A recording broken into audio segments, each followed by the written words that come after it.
This is Colin McGarry with Walking D-Day. Now today we're talking about logistics.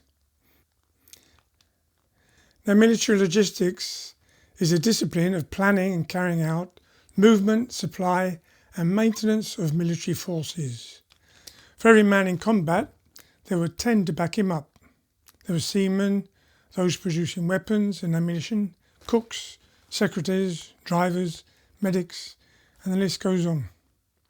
From D-Day and during the next 100 days, the Irish brought in 2.5 million people, 408,000 vehicles and 3.5 million tonnes of supplies. That's logistics, and logistics is the essential base of warfare. World War II was a war of industry. Getting the results of industry to the front line was logistics. When the war started in 1939, the USA had an isolationist policy. The US Army numbered 300,000. The isolationism was nuanced as the US was sending supplies to Great Britain, and before Pearl Harbor happened, the US Army numbered 2 million people. By the end of the war, there were 16 million in the armed forces. In Britain, 22 million people were involved in the war effort, armed forces, weapons industry and the civil defence. By June 1944, the British Army numbered 5.12 million soldiers, including 450,000 women auxiliaries. In the USA, car manufacturers turned to making tanks and artillery. Shipyards are making warships, oil tankers and cargoes. Factories were producing weapons for the US and the Allies, including Russia. In 1941, 18 shipyards were churning out Liberty ships to replace a shipping destroyed by German submarines. In 1943, a ship took 42 hours to make instead of the usual 6 months. The SS Robert E. Perry was launched 4.5 days after the keel was set. In 1944, 574 Liberty ships were in use to supply troops in Normandy. The first phase of the logistic war was getting supplies and men to Great Britain. German submarines were the scourge of transatlantic shipping. During the Battle of the Atlantic, there were periods that became known as happy times when German submarines were sinking more and more ships. In the first happy time, 40-41, tonnage imported dropped from 63 million to 26 million. The second happy time was when the US joined the war. There were more ships available to be sunk, and Admiral King didn't want to take advice from the Limeys. The Germans had adapted to Britain's first anti-submarine tactics, so new tactics and technology had to be invented to eventually reduce to a minimum the U-boat threat. These two videos are on the Battle of the Atlantic. Building up supplies and men in the UK was called Operation Bolero. This was instigated for Operation Sledgehammer.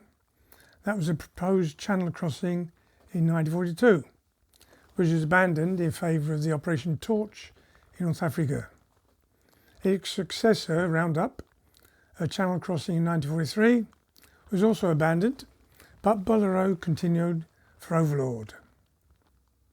Bolero was organised by the SOS, that means Services of Supply, and was led by General C.H. Lee. Great Britain was divided into 5 bases: Northern Ireland, Western Base, Eastern Base, Southern Base and London.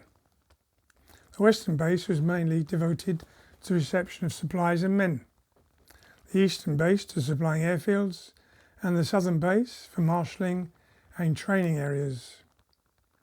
To avoid the necessity for troops to pack all their gear before shipping to Britain, they introduced pre-shipment. The troops left their equipment in the US and received new gear in Britain. Problem was that this required a surplus of supplies.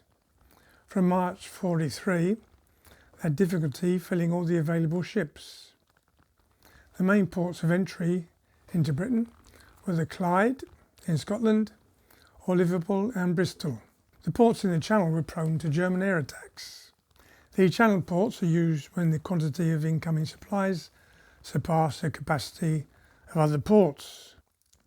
Getting millions of tons of supplies and millions of men into England was one thing. The next was to get it into Normandy. The objective for Utah Beach was to capture Cherbourg, but that was going to take some time. In 1940 and in 1941, projects for artificial ports were suggested but not fulfilled. On 30th May 1942, Churchill sent a memo. Piers for the use on the beaches. They must float up and down with the tide. The anchor problem must be mastered. Let me have the best solution worked out. Don't argue the matter. The difficulties will argue for themselves. Winston Churchill. A Welsh civil engineer, Hugh Lawrence Hughes, proposed making a prefabricated harbour to be assembled just off the invasion coast. His plan included artificial dikes to shelter loading docks connected by a kilometre-long road to the shore. This seemingly absurd plan piqued the curiosity of Churchill, and he asked Lord Mountbatten to look into it. The Allies didn't have enough medium-sized transport ships to ashore 30,000 to 40,000 tonnes of supplies a day into Normandy, so they would have to rely on large ships and would need a system of unloading them. Two other engineers had ideas about the harbours. Hugh Lawrence Hughes had designed hippo piers and crocodile roads. Ronnie Hamilton had devised a Swiss roll, a floating roadway made of rubberized canvas and wooden slats tensioned by cables. Lieutenant Colonel Everett and Major Alan Beckett had devised a floating road bridge linked to a pier on integrated spud legs.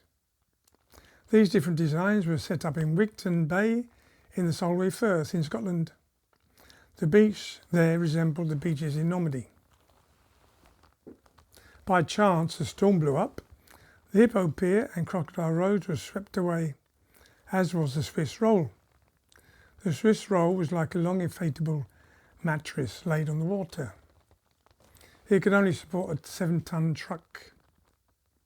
Major Beckett's design resisted and was retained. 16 kilometres of whale roadway were manufactured. The storm influenced the engineers to add a floating wave break outside the harbour to form a first line of resistance.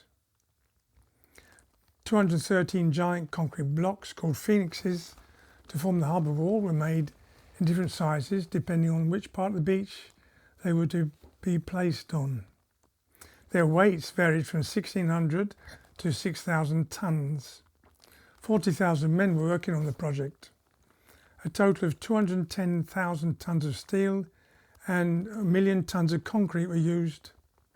In total, there were 50 bombard and wave breaks, 23 Lobnitz spearhead platforms, 16 kilometres of whale road, 8 loading ramps, 670 beetle floats, 200 in steel and 470 in concrete. Around 300 companies were working on this project, including well-known construction companies like Balfour Beatty, Robert McAlpine, Costain. Luftwaffe spotter planes could see these giants under construction, but never guessed what they would be used for. Some phoenixes were built at Rotherham on the River Thames, Beetles and Lobnitz platforms built near Southampton. Many of the phoenixes were sunk in the sea, so the Germans couldn't see them. It was decided to build 2 ports, one at Omar Beach and one at Gold Beach at Arromanches. The Allies needed to know the depth of the sea and the nature of the seabed on the sites selected. From 1940, British commanders had carried out raids and discreet visits with a view to selecting suitable amphibious landing beaches. The 712th Survey Flotilla was selected to map out the seabeds off of Normandy. Their base was HMS Tormentor at Hamble. Sounds like a ship, but Royal Naval bases on land were called His Majesty's ship and the name. The first mission, Operation KJF, was on the night of the 26th to the 27th of November 43. 3 landing craft personnel, large, were towed near the coast of Varamonch. Then they closed into the beach using their own muffled engines. They were equipped with sonar, sound lines and GEE, radio navigation system. The GEE system depended on 2 synchronized radio signals sent from separate transmitters in England. The receiver measured the time difference between the signals so they knew where they were. Soundings were taken off the coast of Varamonch, as well as samples of the seabed, and the current was mapped.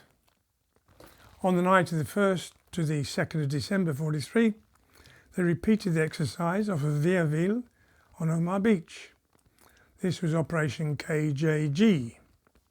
Unfortunately, a navigation mistake confusing the tower at the Pointe de la Percée and the church of Vierville meant they were starting 2 kilometres too far to the west. When they realised the mistake, day was breaking and the weather started to change. It took 24 hours to get back to England. These expeditions and others carried out by Belden Smith team allowed 2 models to be made. A large-scale mock-up was prepared in Caen Ryan to enable testing and loading techniques. The logistics of D-Day itself were astounding. There were 7 battleships, 5 heavy cruisers, 17 light cruisers, 139 destroyers and escorts and other warships. That makes 175 warships, over 800 other ship-sized vessels and 6,000 smaller vessels including Higgins boats, LCAs, tank landing craft and others. 12,000 aircraft, 11,000 vehicles, 1,000 tanks, 156,000 men were landed in Normandy, 20,000 of them by air. By the evening of D-Day, the Allies were supposed to be up to the road from Caen to Cherbourg, including taking Caen. Most of that took 4 days. Caen took 6 weeks. Having landed 155,000 men and 12,000 tanks and vehicles, the landings had to continue to build up the forces before attacking Germany.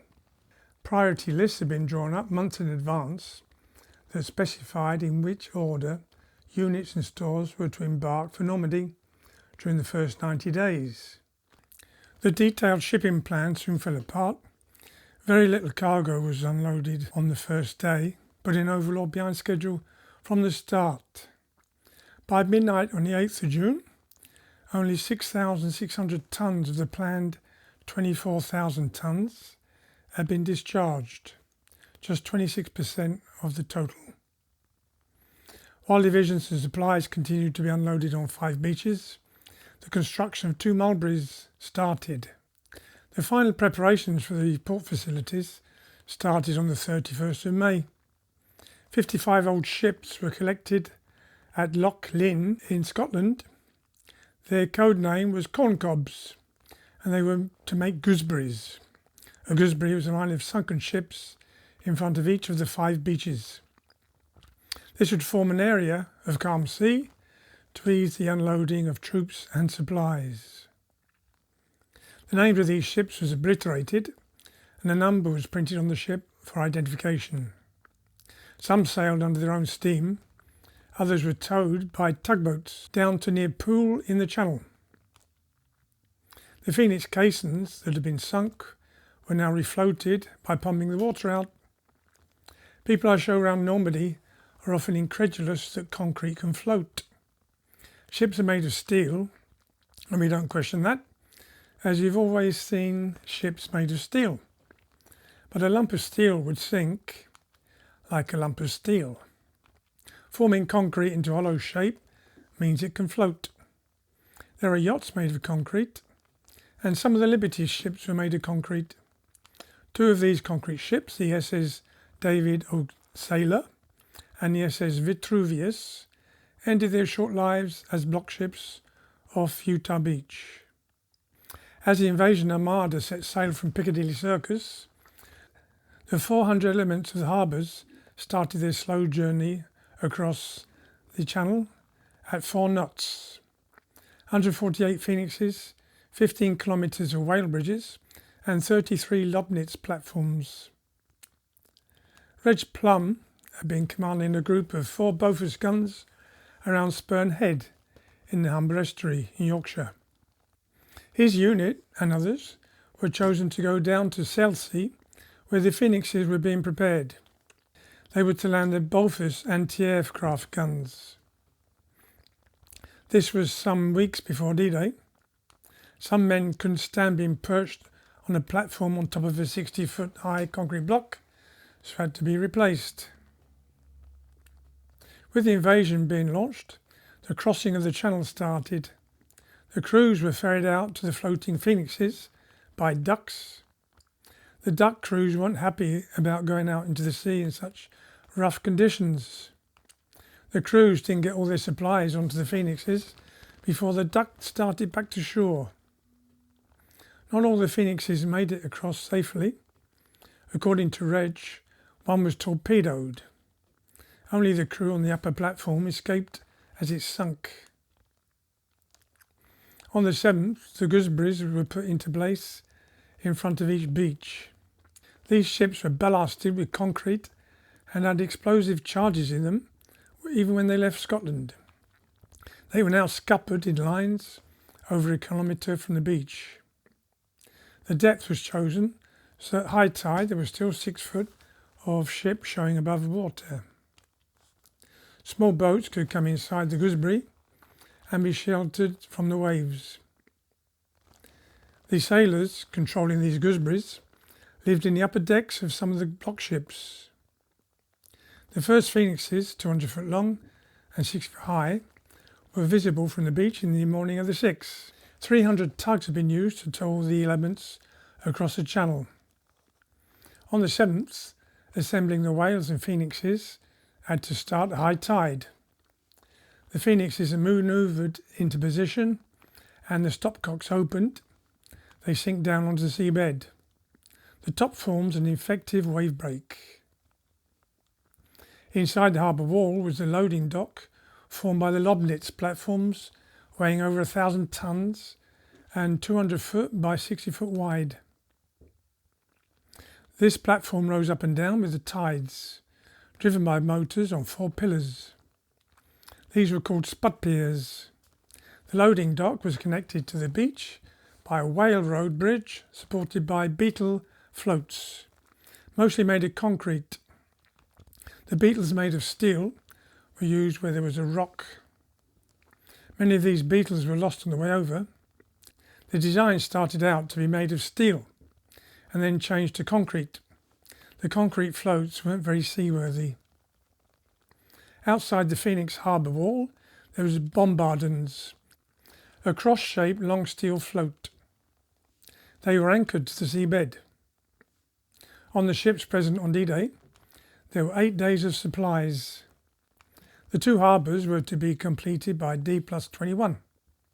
At maximum capacity, the Mulberries were to handle 7,000 tonnes each a day.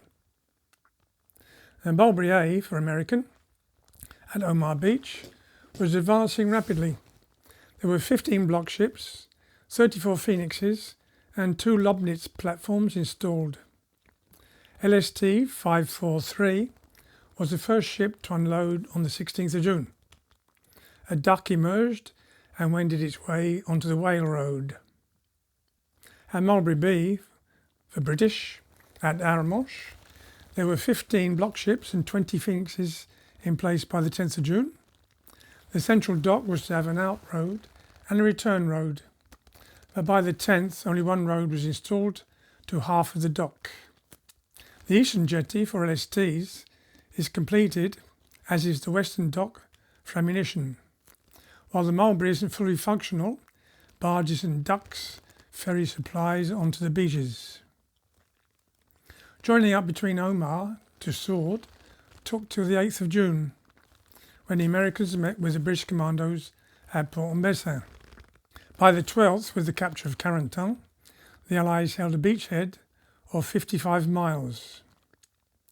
While the work on the Mulberries continued, ducks were bringing supplies transferred in nets from the ship.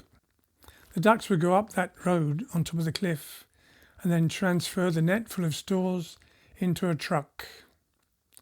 By the 18th of June, 525,000 men, 69,000 vehicles and 216,000 tons of stores had been brought to shore.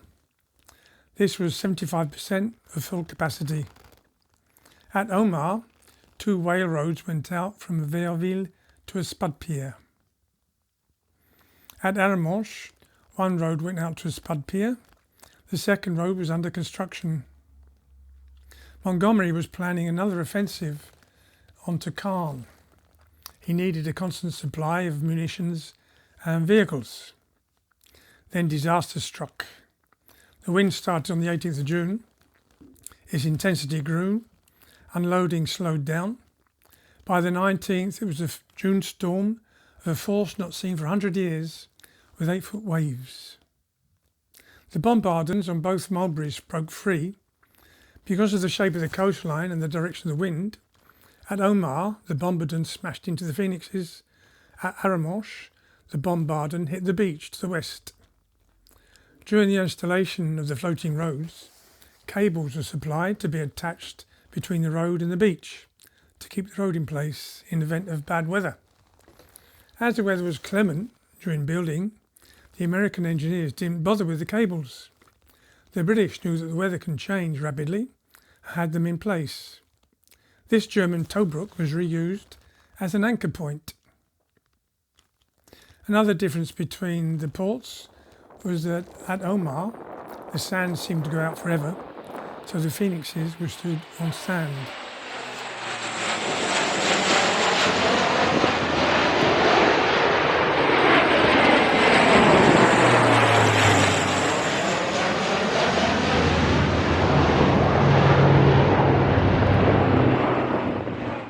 At Aramanche, the Phoenixes are on rocks. That's why they're still there after 80 years. A recent model run by the European Centre for Medium Range Weather Forecasts showed that the shape of the coast and the rocky banks to the northeast of Aramanche meant that the waves were much stronger at Mulberry A. At Omar, the whale roads and spud piers are just a mass of twisted steel and concrete with 250 craft smashed against them, and on the beach. At Aramanche, the port was damaged, but a few days later it was back to work and being extended with new elements and some brought from Omaha. When the port was fully developed, there was a one-way system for the trucks going out to the spud pier to load up and come back along the other road. To the west, there was a pier for unloading ammunition. It was kept separate in case it blew up, so it would do less damage. To the west, at Saint-Côme-de-Fresnes, there was another pier for unloading LSTs. The trucks and tanks would come straight out down the whale road. Even though the Swiss roll had been swept away in the trials in Scotland, the Swiss roll was installed east of the ammunition quay. It was used for disembarking troops rather than vehicles. The Germans had few planes left, but still managed to mount attacks on Mulberry B. On D-Day, there were between 15 and 150 German planes in action against 12,000 Allied aircraft. After D-Day, planes would come up from the south during the night to attack. One attack on Aramanche was carried out by 13 planes. 10 were shot down and no damage to the port. Just as the Germans protected the channel ports like fortresses, Aramanche was well protected. 34 of the Phoenixes had platforms with 40mm Bofors guns on.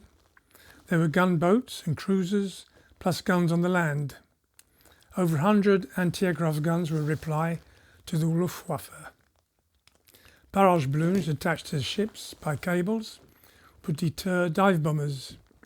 The German planes would often drop bombs and mines from altitude. The mines were often pressure sensitive, laying on the shallow seabed, waiting for a ship to come by.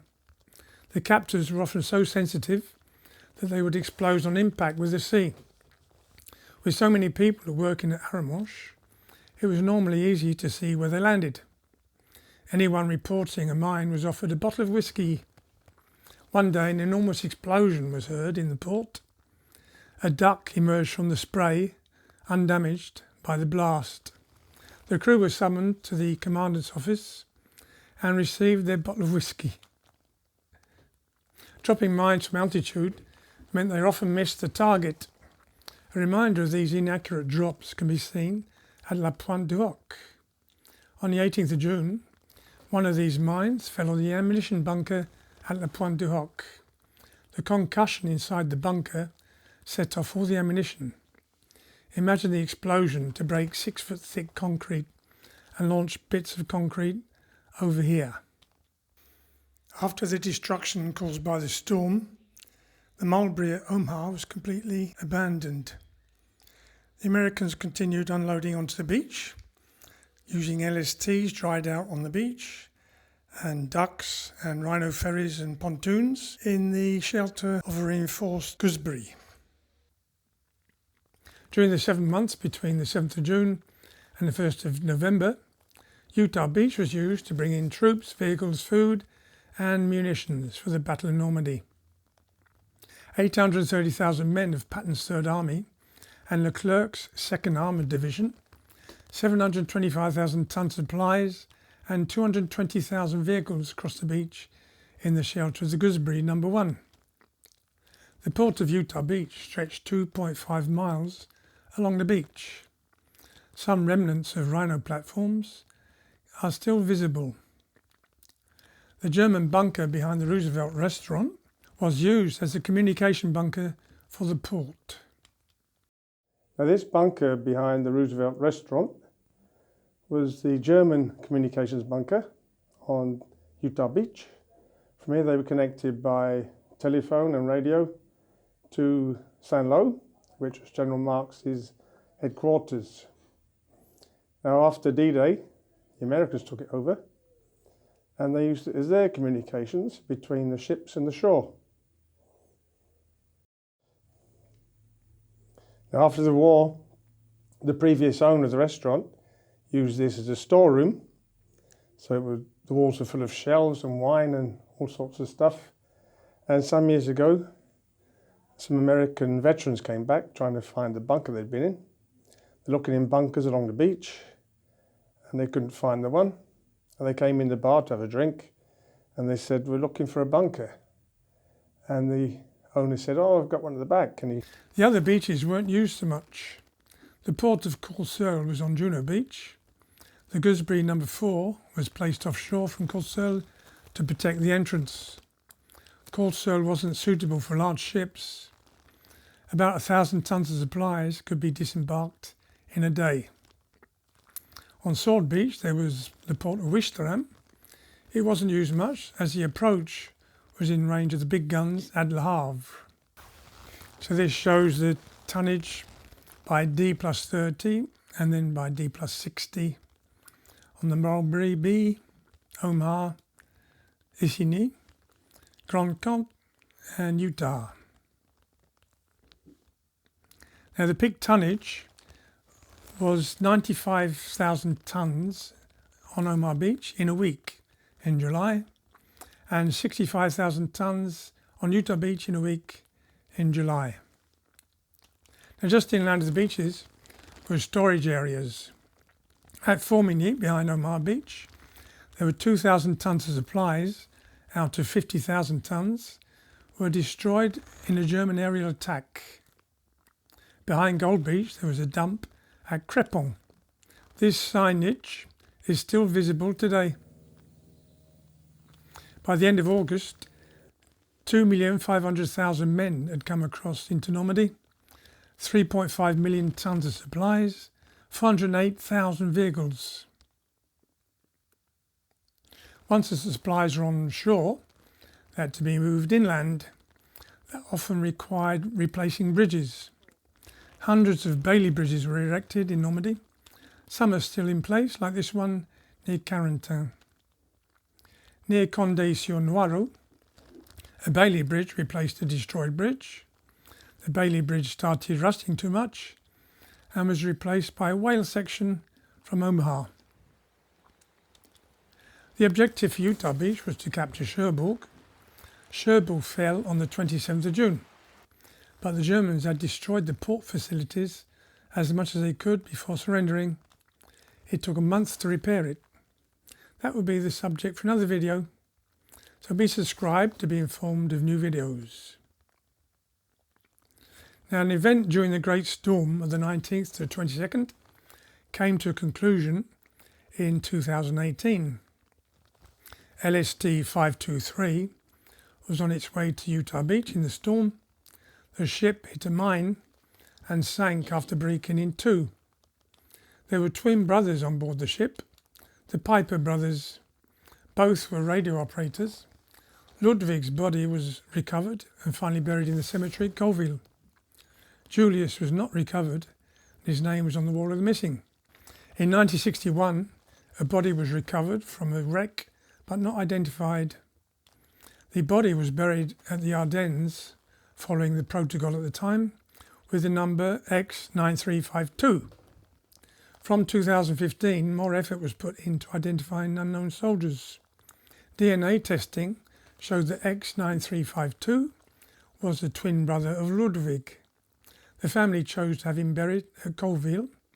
The casket of Ludwig was moved from its position in Plot E and moved to the end of a row so that Julius could be buried next to him.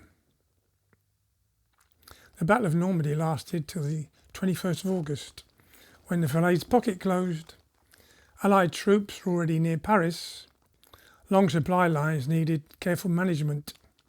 The Red Bull Express started on the 21st of August, a one-way system of trucks using 6,000 trucks to move around 12,000 tons of supplies a day.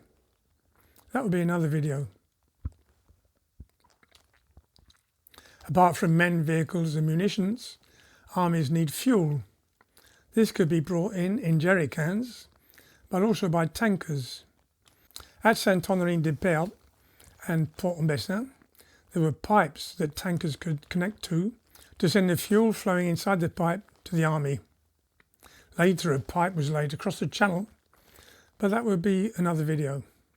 Click on subscribe to be notified of new videos.